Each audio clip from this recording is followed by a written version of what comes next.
மார்த்தாண்ட மேம்பாலத்தில் மீண்டும் பள்ளம் ஏற்பட்ட நிலையில் பாலத்தின் உறுதித்தன்மையை மக்கள் மத்தியில் வெளியிட வலியுறுத்தி எஸ்டிபிஐ கட்சியினர் போராட்டத்தில் ஈடுபட்டனர். கன்னியாகுமரி மாவட்டம் மார்த்தாண்டத்தில் போக்குவரத்து நெரிசலை கட்டுப்படுத்த கடந்த 2018ஆம் ஆண்டு 2.5 கிலோமீட்டர் தூரத்தில் 222 கோடி மதிப்பிலான இரும்பு மேம்பாலம் கட்டப்பட்டது. 6 ஆண்டுகள் கடந்த நிலையில் பாலம் மெல்ல மெல்ல சேதமடைந்து வருகிறது.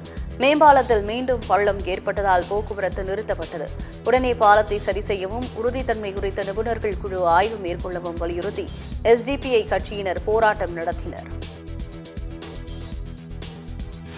பாலம் கட்டப்பட்டு கிட்டத்தட்ட 6 ஆண்டு காலத்திற்குள்ளாகவே 2 முறை மிகப்பெரிய அளவில் பழுதடைந்துள்ளது. இந்த பாலம் கெட்டும் போதே பொதுமக்கள் மத்தியில் மிகப்பெரிய ஒரு அச்சமும் இதோட ஸ்திரத்தன்மையில் கேள்விக்குறி இருந்தது.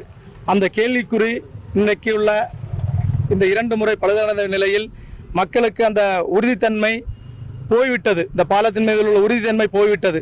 ஆனால் மத்திய அரசு இதில் தலையிட்டு இந்த பாலத்தின் உறுதித்தன்மையை பொதுமக்களுக்கு தெரிவிக்க வேண்டும். கோடிக்கணக்கான ரூபாயில் இந்த பாலத்தின் வேலை நடைபெற்றிருந்தாலும் இதில் நிறைய குளறுபடிகள் இருப்பதாக பொதுமக்கள் மத்தியில் அச்சநிலை இருக்கிறது. இந்த அச்சநிலை தீர்க்க வேண்டிய முக்கியமான பணி மத்திய அரசிற்கு இருப்பதோடு மட்டுமல்லாமல் இந்த பாலத்தில் துவங்கும் போது முன்னாள் மத்திய அமைச்சராக இருந்த பொன் ராதாகிருஷ்ணன் அவர்களுக்கும் இந்த பாலத்தின் உறுதித்தன்மையை கூறுவதற்கு உறுதித்தன்மை நிலைநாட்டுவதற்கு அவருக்கும் முக்கியமான ஒரு கடமை இருக்கிறது.